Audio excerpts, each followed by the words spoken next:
पाकिस्तान के मुख्तलिफ शहरों में स्ट्रीट क्राइम लम्हा फिक्रिया बनता जा रहा है। दिन ब दिन इस तरह की वारदातों में इजाफा हो रहा है और एक ऐसा ही वाकया पेश आया जेहलम में, जहां पर घर के सामने एक शरीफ और मुअज़्ज़ज़ शहरी को उसकी फैमिली के साथ वारदात का निशाना बनाया गया। आज के प्रोग्राम जुर्म नकाब में हम इसी जुल्म और जुर्म को बेनकाब करेंगे। इस वक्त जी हमारे साथ मौजूद है जेहलम में हमारे नुमाइंदा राजा वकार, उनसे हम बात करते हैं इस वारदात के हवाले से। जी वकार बताइएगा। देखिए जी, ये मशीन मोहल्ला 3 नंबर मुख्तलिफ गलियां ऐसी हैं जो आगे से बंद हैं।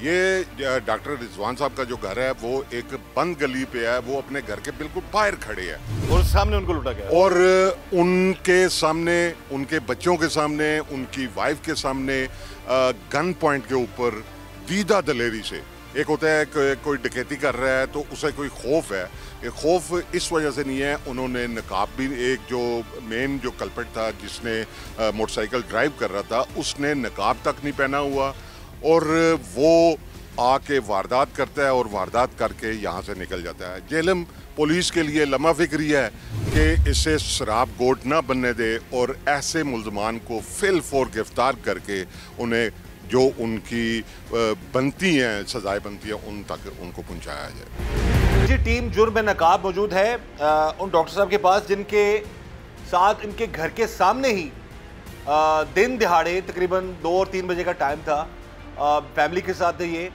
और इनके साथ डकैती की वारदात हुई है।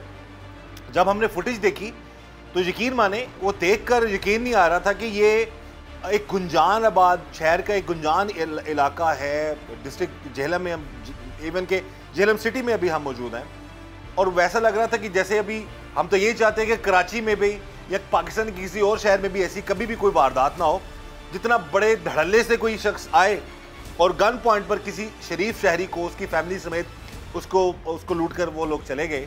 तो ऐसा नहीं होना चाहिए। लेकिन लग ऐसा रहा था वीडियो देख के कि शायद जेहलम में भी अब कराची तर्ज की वारदातों वाला मामला शुरू हो चुका है, क्योंकि इतने दीदा दलीरी से वो लोग आए और वारदात करके चले गए। बात करते हैं हम डॉक्टर साहब से। सर बताइएगा, पहले तो अपने हवाले से बताइए हमें और फिर ये जो वारदात हुई उस बारे में। जी सर, मेरा नाम डॉक्टर मोहम्मद रिजवान है और मैं जनरल सर्जन हूँ और DHK हॉस्पिटल, सिविल हॉस्पिटल में जेहलम में तैनात हूँ, गवर्नमेंट का सर्वेंट हूँ। बेसिकली मेरी फैमिली सिविल हॉस्पिटल आई हुई थी तो उनको मैं वापस लेके आया हूँ सिविल हॉस्पिटल से। तो हमारा बाज़ार का एक छोटा सा काम था तो हम बाज़ार गए हैं, सिर्फ एक ही शॉप पे गए हैं, तो वहाँ से हमने कुछ चीज़ें लेनी थी, चीज़ें लेके हम लोग फ़ौरन से वापस आ गए। ठीक है, आपके घर से दूर कितना दूर है बाज़ार जहाँ गए थे आप? तकरीबन ½ किलोमीटर, आधा किलोमीटर। अच्छा ठीक है। और बाज़ार से जब हम वापस आए हैं तो हमें नहीं कोई आइडिया हुआ कि हमारा कोई पीछा कर रहा है या कोई हमारे पीछे है। हम एज़ यूजुअल नॉर्मल रूटीन पे जैसे रेगुलर आते हैं वैसे आ रहे हैं। तो जब हम गली में पहुंचे हैं तो गली में टर्न करके हम जब अपने घर के पास आए हैं तो कोई बाइक वाला आया पीछे, तो हमें यही लगा कि जो रेगुलर बाइक्स वाले आते हैं तो वही हैं। तो बाइक हमने खड़ी की है, जैसे ही हम बाइक से उतरे हैं तो साथ ही वो बाइक वाला हमारे पीछे आया और बाइक पे आके उसने खड़ा करके साथ ही दूसरे जो पीछे बैठा हुआ था उसने गन निकाल के गन लोड कर ली। आगे बाकी आपके सामने वीडियो हैं।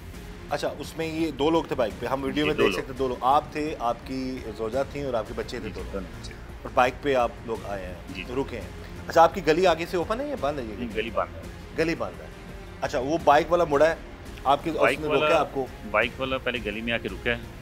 तस्वीर में तो हम फुटेज तो देख सकते हैं, उसने आते कहा क्या आपको, आते गन सीधी कर दी उसने? गन उसने सीधी कर दी, लोड की गन, उसने कहा निकाल दो सब कुछ। और उसके साथ जो दूसरा था वो वाइफ के पास चला गया, उसने कहा सारी सोने की चूड़ियाँ उतारो, यानी जेवरात जो भी उतारो।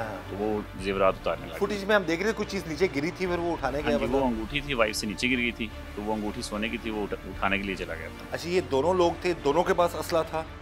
दूसरे के पास शायद उसकी पैंट में था या नहीं था, ये वो हमें आइडिया नहीं हुआ, लेकिन पहले के पास तो एक के पास तो था जो वीडियो में जाहिर है। देख सकते हैं कि एक शख्स और एक शरीफ शहरी, एक मुअज़्ज़ज़ शहरी जो एक ऐसे पेशे से वाबस्ता है जो बड़ा मोतबर पेशा है, और उसमें वो अपनी फैमिली के साथ, यानी कि जो इनकी जोजा है, बापर्दा खातून है, वो अपने मासूम छोटे बच्चों के साथ एक शख्स अपने ही घर के सामने खड़ा हो रहा है। और ये कोई इलाका गैर नहीं है, ये कोई कराची के कोई अंदरून इलाका नहीं है, यानी कि जेहलम सिटी में। और वो कह रहे हैं कि जस्ट जहाँ हम गए थे वो 1-1.5 किलोमीटर, आधा किलोमीटर भी नहीं बनता रास्ता जहाँ पर ये लोग गए थे। और जब वो घर के सामने आते हैं तो उनको सरेआम उनके साथ ये वारदात होती है।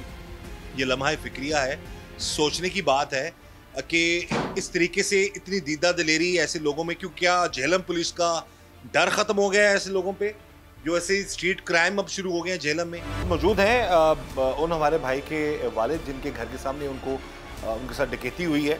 सर आप ये बताइएगा कि जब ये हुआ मामला उस वक्त घर में आप थे? जी नहीं, मैं घर पे नहीं था। एक फौतगी हुई थी, वहाँ पे हम अफसोस करने के लिए गए हुए थे और वहीं से फिर मेरे बेटे का फ़ोन आया कि आप ज़रा जल्दी घर आ जाएं। तो मैंने कहा क्या बात है, खैरियत है, आप घर आ जाएं। जब हम घर आए तो वो ये परेशान बैठे हुए थे। फिर इन्होंने बताया कि ऐसे ऐसे ये वारदात हो गई है। फिर हमने अपना CCTV कैमरा और TV ऑन करके फिर रिवाइंड करके हमने वो पूरी फ़िल्म खुद रिकॉर्ड की है। उसके बाद मैंने अपने बेटे को बोला कि चलें थाना जाके अपने SHO साहब से वो रिपोर्ट दर्ज। आपके घर से कितनी दूर है थाना वैसे? तकरीबन ये थोड़ी 2-4 फरलांग ही है। 2-4 फरलांग पे थाना? या तकरीबन आधा किलोमीटर का। आधा किलोमीटर, मैक्सिमम 3 से 4 मिनट लगते हैं। जी 3 से 4 मिनट लगते हैं। और उसके बाद फिर हमने 15 पे कॉल भी की। फिर उन्होंने खुद पुलिस से हम कॉल किया हमारे बेटे को कि हम आ रहे हैं। फिर SHO साहब कमर सुल्तान साहब वो तकरीबन 5 मिनट के बाद वो भी आ गए हमारे घर पे और पूरी उन्होंने CCTV फुटेज देखी। उन्होंने तसल्ली भी दी, माशाल्लाह बहुत अच्छे हैं, फौरी आए हैं, उन्होंने एक्शन भी लिया। उसके बाद तकरीबन 2 घंटे के बाद DSP साहब भी आए हैं, खान साहब भी थे, SHO साहब वो भी आए हैं। उन्होंने भी बहुत अच्छा तावन किया, बहुत तसल्ली दी है और हम उम्मीद भी रखते हैं कि वो इंशाल्लाह इन मुजरमों को ट्रेस करेंगे और जुराइम को वो रोकेंगे, इंशाल्लाह आइंदा नहीं होने देंगे। इससे पहले भी हमने काफ़ी प्रोग्राम किए हैं DPO झेलम नासिर बाजवा साहब के साथ, उनकी टीम के साथ। तो झेलम पुलिस की मिशन से कोशिश रही है कि यहाँ के शहरियों के जानो माल के तहफ़्फ़ुज़ को यकीनी बनाया जाए। लेकिन ज़ाहिर है जुराइम है, क्राइम तो किसी भी जगह हो सकता है, लेकिन इस तरह का जो क्राइम है, क्योंकि मैं वो वीडियो देख रहा था उस वक्त हमारी जो बहन है वो जो जिन भाई के साथ ये जुल्म हुआ है और बच्चे हैं मासूम, उस वक्त की सिचुएशन देख के रोंगटे खड़े हो जाते हैं कि एक शख्स अपनी फैमिली के साथ आ रहा है, अपने प्लान है उसके, और अचानक ऐसे लोग आ जाएं और वो आकर इतना बड़ा जो है वो उतनी बड़ी वारदात कर दें। और थाने का भी हमें पता चला है जी कि यहाँ से तकरीबन 2-4 मिनट के फासले पर थाना है, और अगर थाने के हदूद में इतनी दीदा दिलेरी से आकर ये लोग वारदात कर रहे हैं तो फिर ये चीज़ बड़ी लम्हा फ़िक्रिया है। इस पर यकीनन हम गुजारिश करेंगे DPO साहब से भी, नासिर बाजवा साहब से, कि अगर थाने की हदूद में, थाने की नाक के नीचे अगर वारदात होगी तो ये इस पर फिर सवाल भी उठेंगे, उस पर सोचने पर भी हम मजबूर हो जाएंगे। तो हम यही गुजारिश करते हैं कि जो एक राय रोल झेलम पुलिस का तो हमेशा रहे, और इसी तरह ये जो मुल्ज़मान हैं या जो वारदाती हैं इनको पकड़ा जाए और उनके खिलाफ कार्रवाई